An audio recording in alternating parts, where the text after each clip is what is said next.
여러분 안녕하십니까? 서보역의 인문학 산책 세 번째 시간입니다. 오늘은 세계 평화운동의 역사를 소개하고 한국 평화운동의 현황과 과제를 알아보겠습니다. 오늘 말씀은 저와 평화운동가 정옥식 선생이 함께 쓴 평화학과 평화운동에서 말씀드립니다. 평화운동은 말 그대로 평화를 추구하는 사람들의 노력, 그 활동입니다. 평화를 원하거든 평화를 준비하라는 말이 있습니다. 이 격언을 통해 평화라는 말 자체가 얼마나 추상적이고 모호할 뿐 아니라 때로는 모순적이라는 것을 알 수 있습니다. 실제로 많은 국가들은 평화를 말하면서도 전쟁을 일으키거나 전쟁에 사용될 무기를 만들고 판매하죠. 평화를 가장 많이 말하지만 전쟁을 가장 많이 하는 나라가 어디일까요? 핵무기를 만든 북한의 지도자들도 핵무기 덕분에 한반도의 평화와 안정이 유지된다고 강변합니다. 그리고 그에 맞서 한국의 일부 정치인들과 언론에서도 우리도 핵무기를 만들거나 미국의 핵무기를 다시 들여서 평화를 유지하자고 주장합니다. 과연 평화란 무엇일까요? 지난 시간에 말씀드린 것처럼 평화가 여러가지 의미를 갖고 있고 때로는 폭력을 정당화하거나 은폐하기 위해서 평화를 말하는 사람도 있습니다. 그래서 어떤 사람은 평화를 원하거든 전쟁을 준비하라 라고 주장하는 사람들도 있습니다.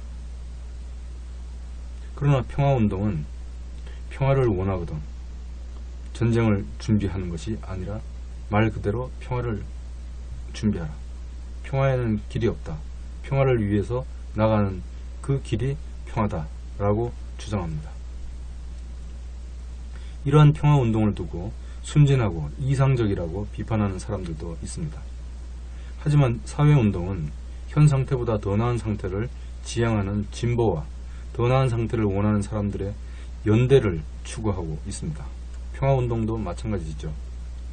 그래서 소수가 꿈꾸면 이상으로 끝나지만 다수가 꿈꾸면 현실이 된다는 말은 평화운동의 기본 정신을 잘 말해주고 있습니다. 그리고 평화운동이 이상으로 꿈에서 끝나지 않기 위해서는 많은 사람들이 평화를 이해하고 또 평화를 달성하는 방법을 파악할 수 있어야 하죠. 그렇기 때문에 평화운동은 평화교육과 평화연구와 손잡고 나아가야 할 것입니다. 평화를 전쟁이 없는 상태라고 할 때 평화운동의 기본은 역시 전쟁을 막거나 전쟁이 일어나면 조속한 전쟁 종식을 추구하는 데 있습니다. 물론 방어전쟁이나 독립전쟁과 같은 정의의 전쟁은 불가피하다고 보는 사람도 있습니다. 유엔 헌장에도 타국의 공격이 일어나거나 임박했을 때 개별적 집단적 자유권을 인정하고 있습니다. 하지만 평화운동의 기본 정신은 모든 전쟁을 반대한다는 말로 압축할 수 있습니다. 그래서 평화운동을 달리 말하면 반전 평화운동이라고 부르는 사람들도 많이 있습니다.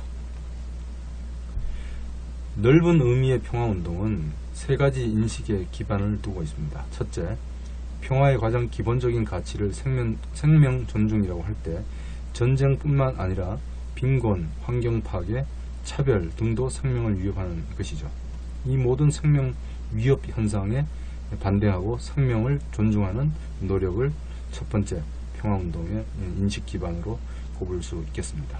둘째는 1990년을 전후로 한 세계적인 탈냉전 이후 국가와 군사 중심의 안보 개념을 넘어 개인과 공동체의 안전과 복리, 건강 문제까지 고려하는 소위 인간 안보를 중시해야 한다는 시각입니다. 셋째, 평화를 위협하는 요인들이 상호 연관을 갖고 있는 것처럼 이를 극복하고자 하는 사회운동 역시 상호 연관을 갖고 협력과 연대해 나가야 한다는 시각입니다. 이렇게 봤을 때 평화운동은 앞서서 소개해드린 평화에 대한 소극적 협의의 의미를 넘어서 적극적 문화적 측면까지 포괄 한 것처럼 평화운동 역시 전쟁 반대는 물론이고 전쟁을 가져오는 사회 경제적 그리고 국제적 질서에 대한 평화적 전환을 꿈꾸고 있습니다. 평화운동은 여러가지 유형, 여러가지 측면에서 나타나고 있는데요. 이를 하나하나 소개해 드리겠습니다. 전쟁 부재를 의미하는 소극적 평화와 구조적 문화적 폭력의 극복을 추구하는 적극적 평화가 만나는 가장 중요한 평화운동의 지점이 바로 군축운동입니다. 전쟁은 군인이 무기로 하는 것인 만큼 병력 감축과 살상무기의 사용 금지 및 폐기는 평화운동의 가장 큰 목표이자 과제입니다. 특히 1945년 핵무기가 등장한 이후에 반핵운동은 평화운동의 가장 큰 분야가 되었죠.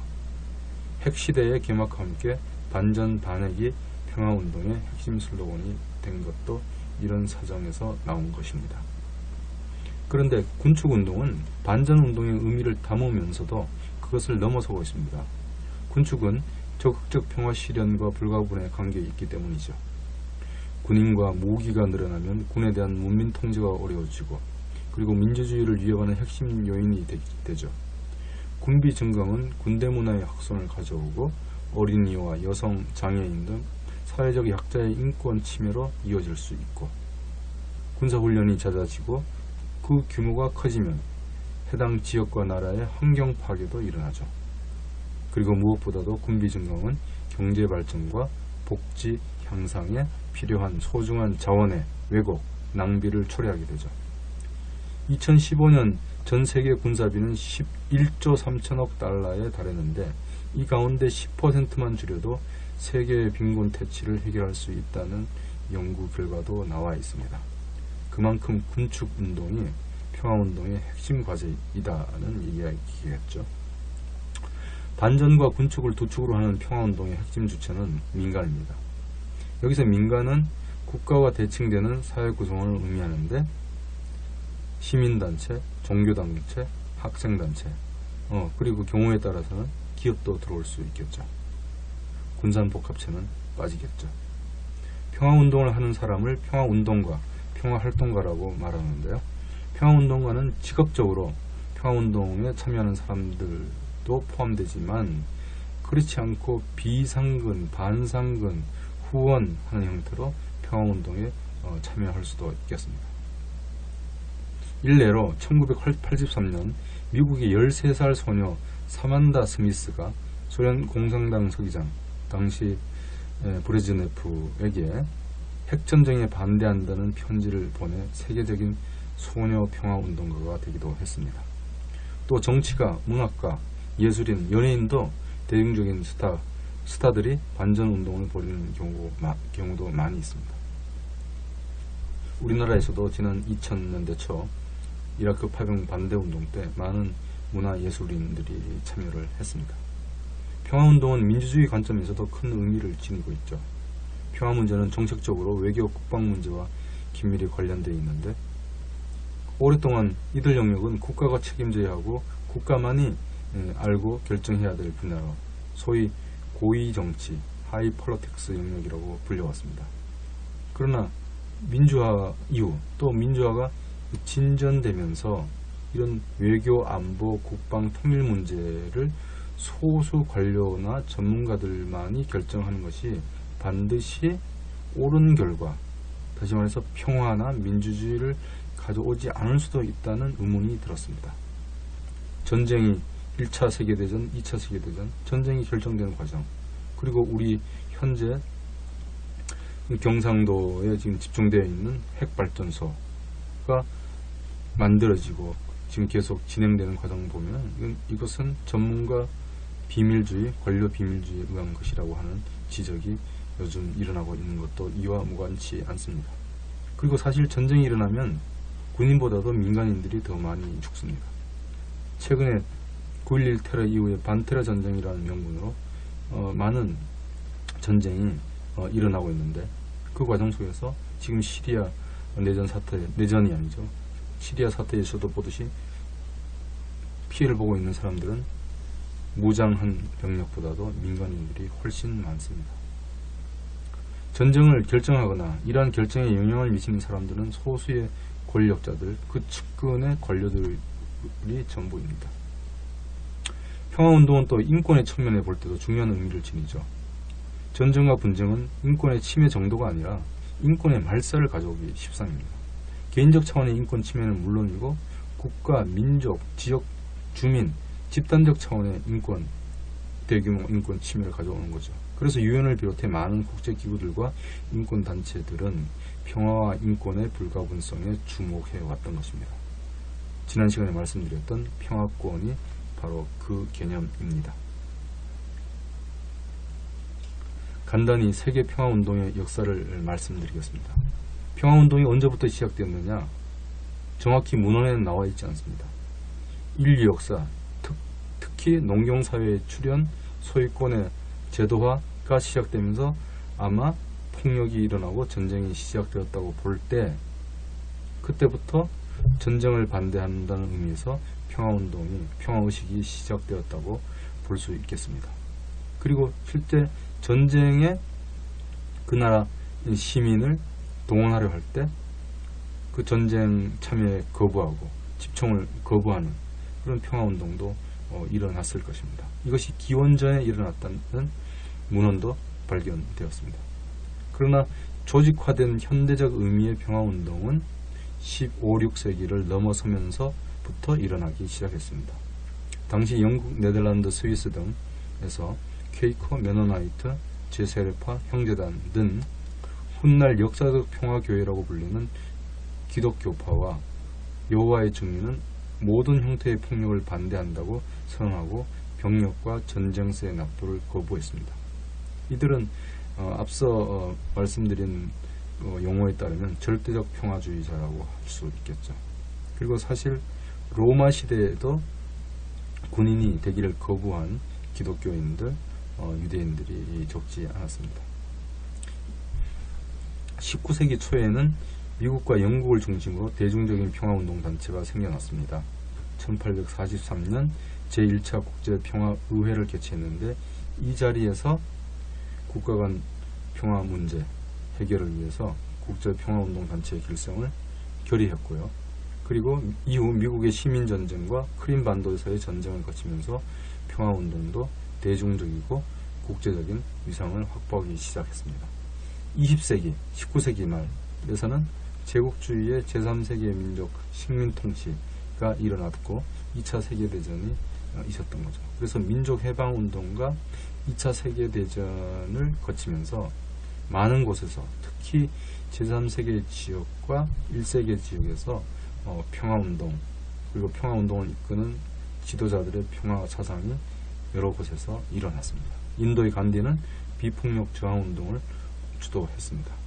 그리고 1914년에 일어난 세계 1차 대전은 평화운동의 성장과 실현을 동시에 가져다 주었죠. 전쟁이 유럽 전체로 번지자 영국의 자유주의 지도자들은 국제사회연맹을 조직해 분쟁의 평화적 해결을 촉구했습니다.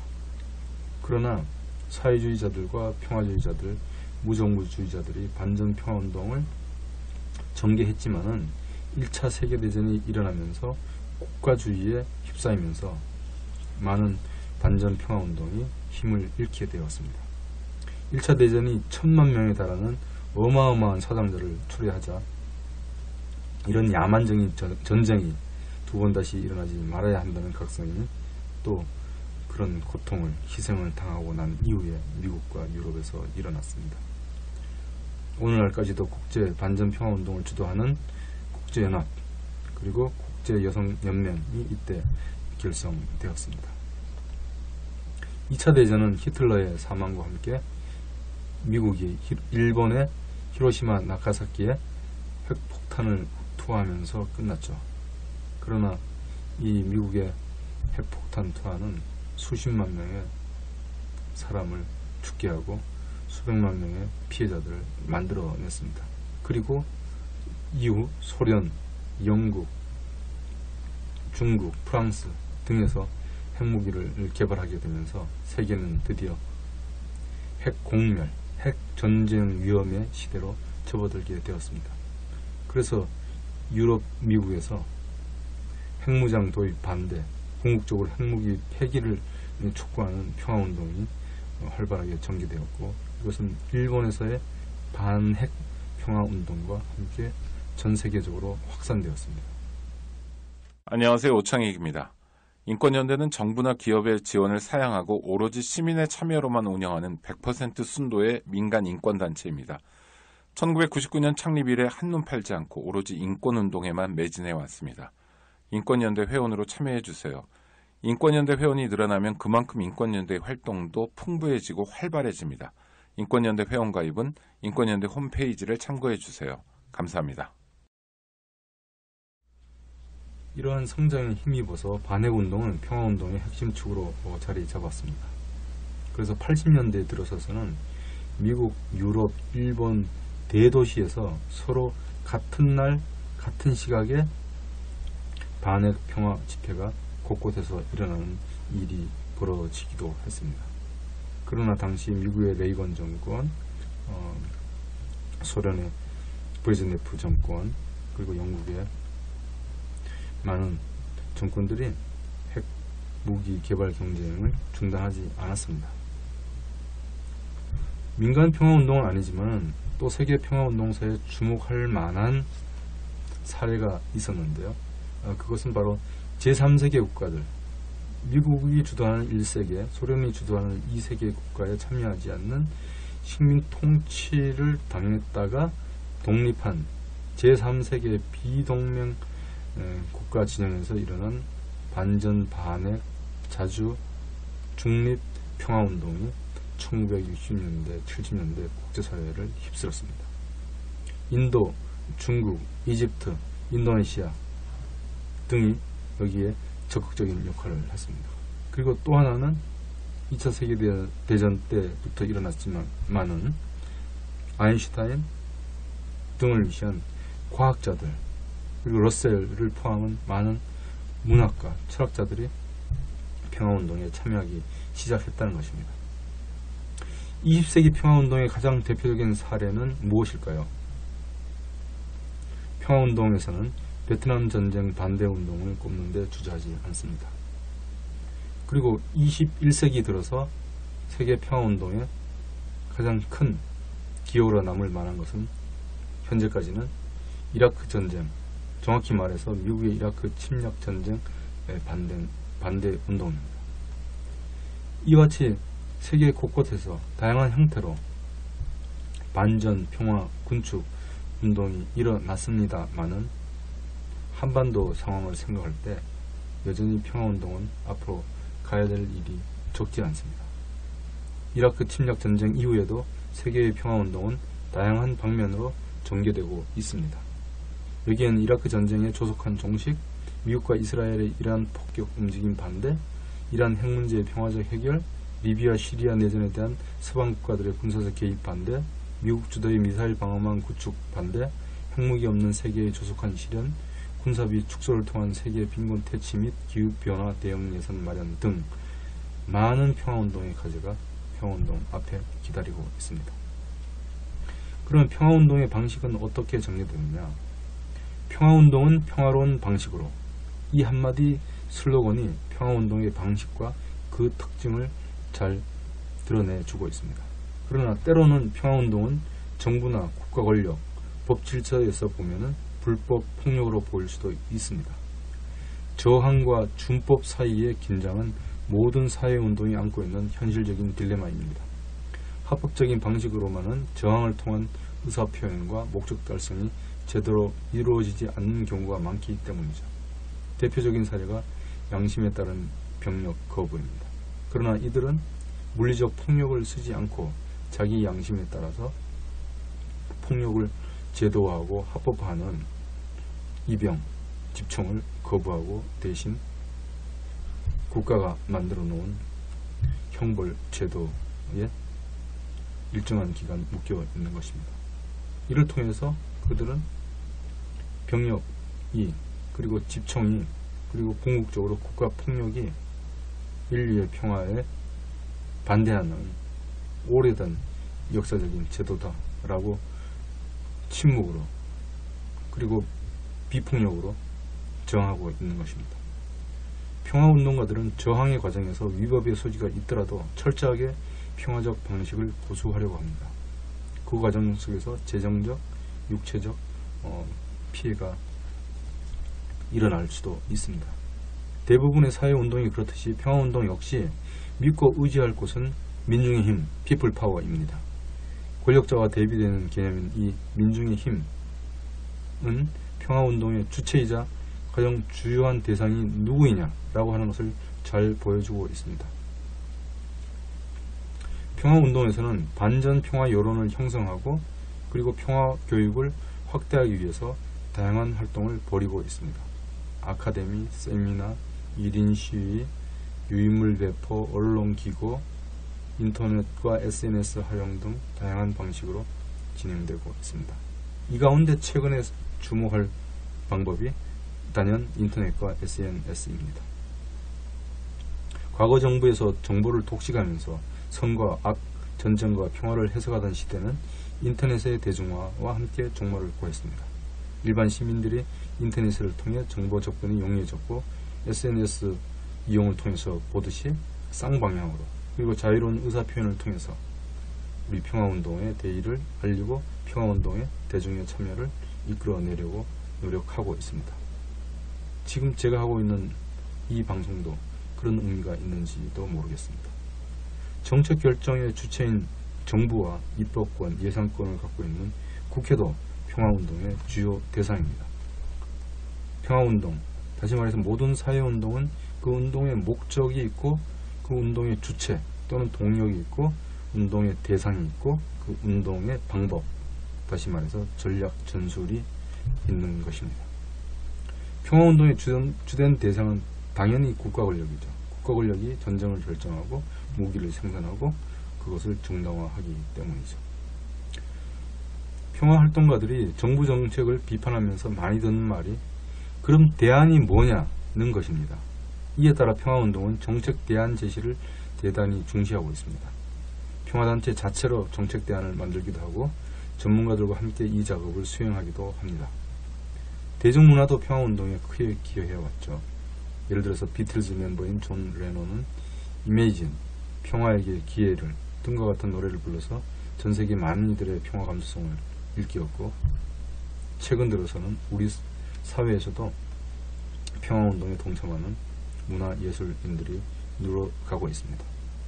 평화운동에서 빼놓을 수 없는 그 특징 또는 방식이 국제연대입니다. 이라크 침략전쟁 반대운동, 베트남전쟁 반대운동, 미국의 미사일 방어망 철폐운동 등에서 국제연대운동이 대표적으로 일어났습니다. 전쟁과 군비 경쟁이 주로 국가 간 관계에서 일어나고 있는 만큼 국경을 넘어선 지구촌 시민들의 연대는 평화운동의 중요한 방식이자 그 목표이기도 합니다. 그러면 남아있는 시간 동안 한국의 평화운동은 어떤 상태에 있고 앞으로 어떤 과제를 추구하는지를 알아보겠습니다. 한국에서 평화란 무엇일까? 평화운동을 논하기에 앞서 짚어봐야 할 문제입니다. 이것은 제가 지난 첫 시간, 둘째 시간에서 평화의 개념을 갖고서 한국의 평화연구에서 잠시 다뤘던 이야기이기도 합니다. 전쟁과 군비 경쟁은 주로 국가 사이에 벌어지기 때문에 국가 간의 관계를 어떻게 풀 것인가도 평화 문제의 핵심 과제입니다. 여기에 남북 관계도 예외가 아니죠. 우리 한민족 사이 차원에서 남북 관계는 민족의 특수 관계, 분단 극복의 문제이지만 현실적으로 두 개의 국가 권력, 국제사회에서 두 개의 주권국가가 있기 때문에 남북 관계에도 국가 간의 전쟁과 군비 경쟁을 하고 있다. 그래서 한국의 평화운동은 남북 관계의 평화적 전환, 한반도의 평화정착에 대해서 1차적인 관심을 갖고 있습니다. 그리고 북한이 핵무장을 하고 있습니다만 그 이전부터 미국의 핵우산이 존재하고 있었기 때문에 핵전쟁 반대 한반도 비핵화는 남북이 92년에 합의하기 이전에 한국 평화운동에 어쩌면 한반도에 살고 있는 모든 구성원들의 평화운동의 1차적 관심사였습니다. 이렇듯 한국에서 평화 문제는 상당 부분 분단, 북한과 관련되어 있습니다. 이것은 우리가 다 알고 있습니다. 물론 현실에서 해결하기가 상당히 많이 어려운 상황인데요. 하지만 더 심각한 문제가 있습니다.